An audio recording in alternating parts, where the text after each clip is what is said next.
მიკროულტრაბგერა 29 მეგაჰერცზე დაფუძნებული პროსტატის კიბოს სკრინინგი და ადრეული დეტექცია.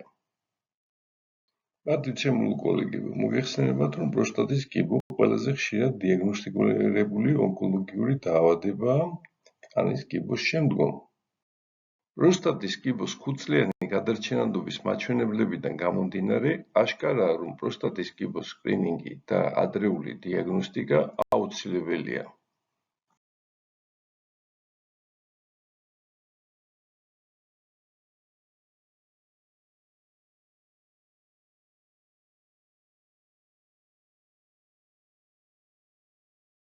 მხოლოდ PSA-ზე დამყარებული პროსტატის კიბოს სკრინინგი აღარ გამოიყენება მსოფლიოში, რადგანაც PSA სპეციფიკური არის პროსტატისთვის, მაგრამ არ არის სპეციფიკური პროსტატის კიბოსთვის.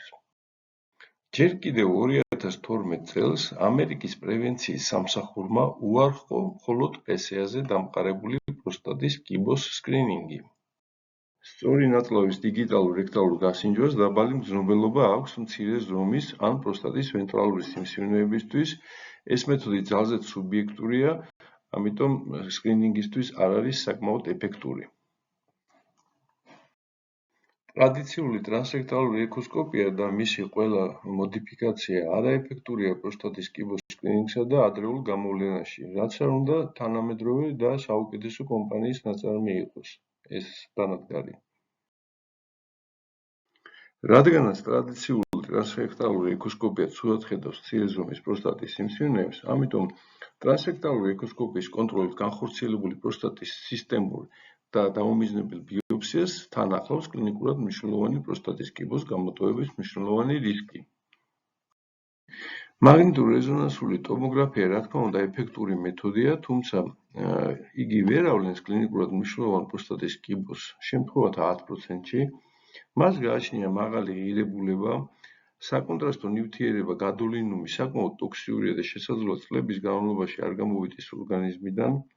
ასევე ალერგიული რეაქციები ან თიკლის უკმარისობა ხელს უშლის საკონტრასტო ნივთიერების გამოყენებას.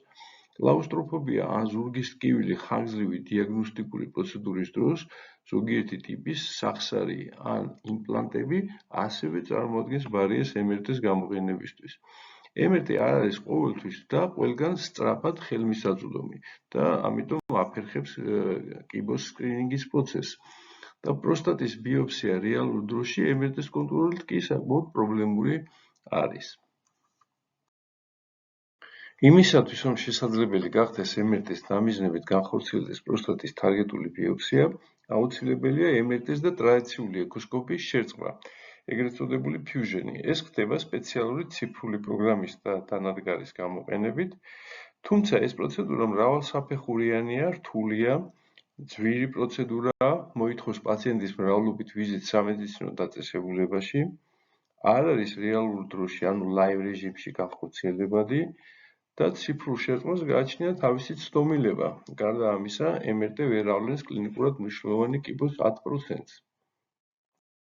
MRT-ს გამოყენება მნიშვნელოვნად ახალგაზრდებს პროსტატის კიბოს სკრინინგისა და გამოვლენის დროს. სკრინინგში MRT-ს ჩართვა იწვევს დამატებით საფეხურებს, როგორიც არის MRT-ს მოცდის დრო, დასკვნის გაცემის დრო, MRT-ს და ტრადიციული ექოსკოპიის შერწყმის დრო, განმეორებითი ვიზიტი უროლოგთან ბიოპსიის დასაგეგმად და ასე შემდგომ. MRT-ს გააჩნია მაღალი ღირებულება, პაციენტის მრავლობითი ვიზიტები ასევე ქმნის დამატებით ხარჯებს, როგორც პაციენტისთვის, ასევე მისი ახლობლებისთვის. MRT-ს ხელმისაწვდომობა არ არის უზრუნველყოფილი საქართველოს მრავალ ქალაქსა და დასახლებულ პუნქტში, ხოლო MRT-ს მაღალკვალიფიციური დასკვნები პროსტატის სკრინინგისთვის არ არის უზრუნველყოფილი ყველგან. ევროპის უროლოგთა ასოციაციის გაიდლაინები კრძალავს MRT-ს გამოყენებას პროსტატის კიბოს რუტინული სკრინინგისთვის. რეკომენდირებულია გამოვიყენოთ MRT მხოლოდ მაშინ, როდესაც არის ეჭვი სიმსივნეზე, მაგრამ სწორედ აქ არის პრობლემა, თუ როგორ ავიღოთ ეჭვი კიბოზე.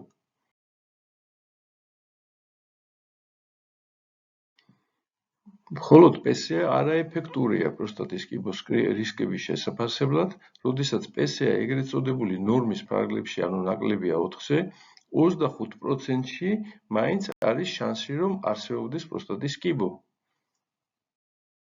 ეს არის რისკებზე დამყარებული პროსტატის კიბოს სკრინინგის თანამედროვე მოდელი, რომელიც ისევ და ისევ ეფუძნება არასარწმუნო მეთოდებს, როგორიც არის PSA, როგორიც არის დიგიტალური რექტალური გასინჯვა, ტრანსრექტალური ექოსკოპია და ასევე ეს ემყარება MRT-საც, რომელიც, როგორც იმით აღვნიშნეთ, ახანგრძლივებს აძვილებს პროცესს და მაინც არ უზრუნველყოფს პროსტატის კიბოს გამოვლენას 100%-ით. უნდა შევეხოთ კიდევ ერთ პრობლემას პროსტატის კიბოს სკრინინგის პროცესში, ტრანსრექტალური თუ ტრანსპერინეული პროსტატის ბიოპსია, რომელი უკეთესია. ამასთან დაკავშირებით პირველი დონის მტკიცებულება წარმოდგენილია ევროპის სრულუფლთა ასოციაციის უკანასკნელ კონგრესში. სეპტიური ინფექციური გართულების რისკი სარწმუნოდ მაღალია ტრანსრექტალური ბიოპსიისას ტრანსპერინეულთან შედარებით. ანტიბიოტიკის და რექტალური პოვიდონ იოდინის გამოყენების მიუხედავად, მაშინ როდესაც ტრანსპერინეული ბიოპსიისას არანაირი ანტიბიოტიკი არ იყო გამოყენებული. აღმოჩნდა, რომ ტრანსპერინეული ბიოპსია მნიშვნელოვნად უკეთესად ავლენს პროსტატის კიბოს ტრანსრექტალურთან შედარებით. სტატისტიკურად სარწმუნო გაუმჯობესებამ თითქმის 6% შეადგინა. ისმის შეკითხვა, დამთავრდა თუ არა ტრანსრექტალური ბიოპსიების ერა. პასუხია, გამომდინარე კიბოს უკეთესი გამოვლენიდან, სეპსისის მინიმალური რისკიდან და ანტიბიოტიკის გამოყენების საჭიროების არ არსებობიდან, ტრანსპერინეული ბიოპსია პაციენტებს უნდა შეეთავაზოს როგორც პირველი რიგის არჩევანი. მსოფლიოში პირველი მიკროულტრაბგერის 29 მეგაჰერციანი სისტემა წარმოადგენს პრაქტიკულად ყველა ზემო ჩამოთვლილი პრობლემის გადაჭრას. მას გააჩნია 300%-ით გადიდებული გამოსახულება ტრადიციულ ექოსკოპიასთან შედარებით, MRT-ს ანალოგიური უნარი პროსტატის კიბოს სკრინინგსა და ადრეულ გამოვლენაში, თარგეტული ბიოპსიის რეალურ დროში ლაივ რეჟიმში განხორციელების უნარი. ასევე ნებისმიერი ტიპის პროსტატის ბიოპსიის განხორციელების უნარიც გააჩნია მას, როგორიც არის ტრანსრექტალური, ტრანსპერინეული და ასევე MRT fusion ბიოპსია. მიკროულტრაბგერა 29 მეგაჰერცი იძლევა შესაძლებლობას თმის ღერის დიამეტრის 70 მიკრონიანი სტრუქტურების გარჩევისა, რაც პროსტატის აცინუსების მილაკების ვიზუალიზაციის საშუალებასაც იძლევა. ეს კი პროსტატის კიბოს გამოვლენის საწინდარია. როგორც აღვნიშნეთ, მიკროულტრაბგერას გააჩნია 300%-ით გაუმჯობესებული გამოსახულება ტრადიციულ ტრანსრექტალურ ექოსკოპიასთან შედარებით, ამიტომაც ამ ტექნოლოგიით მიღებული პროსტატის გამოსახულება შეუდარებლად უფრო დეტალურია, როგორც ეს ჩანს წარმოდგენილი სურათიდან. უკანასკნელი წლებია გაჩნდა უამრავი კვლევა, რომელიც ცდილობდა შეედარებინა MRT და მიკროულტრაბგერა პროსტატის კიბოს გამოვლენის, ანუ დეტექციის კუთხით. და ამ შეკითხვებს გაეცა პასუხი.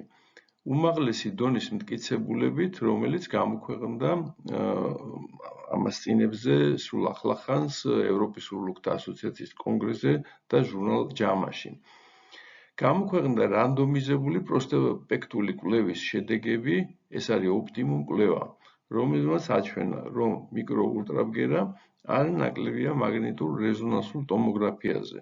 კერძოდ, მიკროულტრაბგერით გამოვლინდა კლინიკურად მნიშვნელოვანი პროსტატის კიბოს შემთხვევათა 47,1%, ხოლო MRT-ი 42,6%.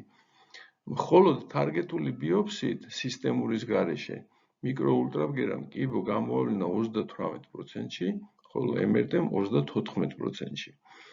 MRT-ს დამატება მიკროულტრაბგერაზე მხოლოდ უმნიშვნელოდ გაზარდა პროსტატის კიბოს გამოვლენადობა. მას შესადამე საბოლოოდ გაირკვა, რომ მიკროულტრაბგერას ძალუძს აღმოაჩინოს როგორც მინიმუმ იმდენივე მნიშვნელოვანი პროსტატის კიბო, როგორც MRT-ს.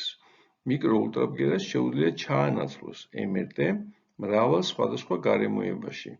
იგი გვთავაზობს MRT-ს მსგავს სიზუსტეს და უფრო მეტ მოხერხებულობას პროსტატის კიბოს სკრინინგის და ადრეული დეტექციის საქმეში. მიკროულტრაბგერას MRT-სთან შედარებით დაბალი შეძენის ხარჯები აქვს. ასევე დაბალია მისი მოვლის და საოპერაციო ხარჯებიც. მიკროულტრაბგერა საშუალებას იძლევა პროსტატის ერთსაფეხურიანი ვიზუალიზაციისა და ბიოპსიისა ერთ ვიზიტში. იგი ამცირებს კლინიკაში პაციენტის ვიზიტის რიცხვს.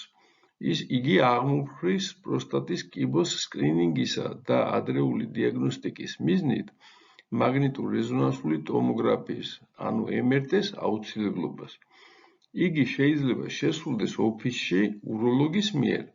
გავრცელებულია საქართველოს ისეთ ქალაქებშიც, სადაც მაგნიტურ-რეზონანსული ტომოგრაფია არ არის ხელმისაწვდომი. მასწავლამი საბოლოო ჯამში მიკროულტრაბგერას შეუძლია მნიშვნელოვნად გაამარტივოს, გააიაფოს და უფრო ფართოდ ხელმისაწვდომი გახადოს პროსტატის კიბოს სკრინინგი. მიკროულტრაბგერითი კვლევისას პროსტატის კიბოს რისკები ხასიათდება ხუთბალიანი PRIMUS ქულათა სისტემით, რომელიც პრინციპში არის MRT-ს PI-RADS სისტემის ანალოგიური. დაზიანების უფრო მაღალი PRIMUS 4 ან 5 ქულები მიუთითებს კიბოს მაღალ რისკზე და შესაბამისად მეხსეულად დიაგნოსტიკის ეტაპზევე, ანუ უროლოგთან პირველსავე ვიზიტზე შესაძლებელია აღებულ იქნეს ეჭვი პროსტატის კიბოზე და იქვე შესაძლებელია განხორციელდეს თარგეტული ბიოპსია. გარდა უმაღლესი რეზოლუციის ხარისხის, რაც საშუალებას იძლევა მაღალი სიზუსტით გამოვარდნოთ პროსტატის კიბო, მიკროულტრაბგერა იძლევა პრივილეგიას, რომ პროსტატის ვიზუალიზაცია და თარგეტული ლაივ რეჟიმში განხორციელებული ბიოპსია ჩავატაროთ ერთ პროცედურაში. მასწავლამი მიკროულტრაბგერის გამოყენებით შესაძლებელია პროსტატის რუტინული დიაგნოსტიკა, სკრინინგი და თარგეტული ბიოპსია განხორციელდეს ერთდროულად, უროლოგთან პირველსავე ვიზიტზე, ოფისიდან გაუსვლელად მაგნიტურ-რეზონანსული ტომოგრაფიის გარეშე. ვიდეო რგოლში ვხედავთ პროსტატის აფექტში პრაიმუს 4 კიბოზე საეჭვო უბანს და ტრანსრექტალურ დამიზნებით ბიოპსიას. ასევე ვხედავთ საბიოპსიო ნემს, თუ როგორ შედის რექტუმიდან ირიბად პროსტატის საეჭვო უბანში. ამ ვიდეო რგოლში კი ვხედავთ პროსტატის პრაიმუს 5 კიბოზე საეჭვო უბანს და უკვე ტრანსპერინეულ დამიზნებულ ბიოპსიას. ასევე ვხედავთ საბიოპსიო ნემს, თუ როგორ შედის ის შორისიდან ჰორიზონტალურად პროსტატის საეჭვო უბანში. წარმოგიდგენთ კლინიკურ შემთხვევას, 75 წლის მამაკაცი, PCR 8 ნანოგრამ/მილილიტრი, მაგნიტურ-რეზონანსული ტომოგრაფიის მონაცემები უმნიშვნელო ეჭვს ვბადებს, ხოლო მიკროულტრაბგერა კიბოზე ძალიან საეჭვოა. განხორციელდა თარგეტული ტრანსპერინეული ბიოპსია მიკროულტრაბგერის კონტროლით საეჭვო უბნიდან. გამოვლინდა გლისონი 8, 4+4 აგრესიული ადენოკარცინომა. ჩვენ ჩავატარეთ ორიგინალური კვლევა. შევისწავლეთ მიკროულტრაბგერის და PCR-ს ერთობლივი გამოყენება პროსტატის კიბოს სკრინინგის პირველსავე საფეხურზე. დავადგინეთ, თუ რამდენად აუმჯობესებს მიკროულტრაბგერა პროსტატის კიბოს გამოვლენას ერთ მხრივ, ხოლო მეორე მხრივ, თუ რამდენად ამცირებს იგი არასაჭირო ბიოპსიების რიცხვს. თუ გამოვიყენებთ მიკროულტრაბგერასა და PCR-ს ერთობლივად პირველსავე ეტაპზე, პროსტატის კიბოს სკრინინგისა და ადრეული დიაგნოსტიკის საწყისსავე ეტაპზე. ორიგინალური კვლევის პირველ ეტაპზე ჩვენი მიზანი იყო შეგვექმნა პროსტატის კიბოს სკრინინგისა და ადრეული დიაგნოსტიკის ახალი ალგორითმი, რომელიც დაეყრდნობოდა ორივე მონაცემს, მიკროულტრაბგერის და PCR-ს მონაცემებს. შემოწმდა PRIMUS, ანუ მიკროულტრაბგერის, PCR-ს და PCR სიმკვრივის სხვადასხვა კომბინაციები, ზედმეტი ბიოპსიების თავიდან ასაცილებლად და პროსტატის კიბოს მაქსიმალური გამოვლენადობის უზრუნველსაყოფად. დავადგინეთ, რომ თუ მიკროულტრაბგერით PRIMUS-ი მერყეობს 1-დან 3-მდე და PCR სიმკვრივე ნაკლებია 0.1-ზე, მაშინ ჩვენ შეგვიძლია არ განვახორციელოთ პროსტატის ბიოპსია იმ შემთხვევებშიც კი, როდესაც PCR არის მომატებული ტრადიციული, ანუ ძველებური გაგებით. ამ ალგორითმით არასაჭირო ბიოფსიებისგან დაიზოგება პაციენტთა 42%, აგრესიული სიმსივნის არ გამოვლენის რისკი კი იქნება მხოლოდ 2,4%. კვლევის მეორე ეტაპის მიზანი იყო პირველი ეტაპისას შემუშავებული პროსტატის ბიოფსიის ალგორითმის ვალიდაცია ძველ მიდგომებთან შედარებით. ჩვენს მიერ შემუშავებულმა ახალმა ალგორითმმა, რომელიც ეყრდნობა მიკრო-ულტრაბგერასა და PSA სიმკვრივის ერთდროულ გამოყენებას, პროსტატის კიბოს გამოვლენის სიხშირე 27-დან 53%-მდე გაზარდა, ხოლო არასაჭირო ბიოფსიების სიხშირე შეამცირა 72-დან 42%. წარმოგიდგენთ live, ანუ რეალურ დროში კონტროლით მიკრო-ულტრაბგერის დამიზნებით პროსტატის ტრანსპერინეულ ფიუჟენ ბიოფსიას, რომელიც წარმოადგენს სტანდარტს ჩვენს კლინიკაში და ეს სტანდარტი ხელმისაწვდომია ჩვენს კლინიკასა და საქართველოში 20-21 წლიდან.